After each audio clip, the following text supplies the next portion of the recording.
Заместитель министра по чрезвычайным ситуациям Кыргызской республики Урматбек Шамырканов лично курирует доставку и распределение гуманитарной помощи. Граждане нашего региона выразили благодарность киргизским братьям за поддержку и помощь в трудный момент. Этот караван гуманитарной помощи стал свидетельством дружбы и солидарности между народами двух стран. Работа по оказанию помощи пострадавшим продолжается, и каждый вклад вносит свою лепту в восстановление общества после стихийных бедствий.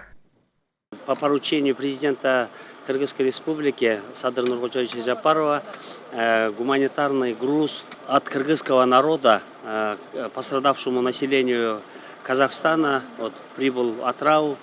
Сегодня уже вторые сутки мы едем в караване, в гуманитарном караване 15 фур. Здесь первые необходимые продукты питания, одежда, кровати, матрасы для первой необходимости. По данным представителей Республики МЧС Казахстана, сейчас мы направим груз в 4 направлениях. Это будет определено, как мы приедем в Атырау.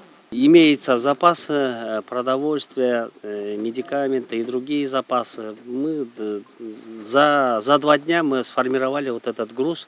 За 2 дня. И вчера мы выехали.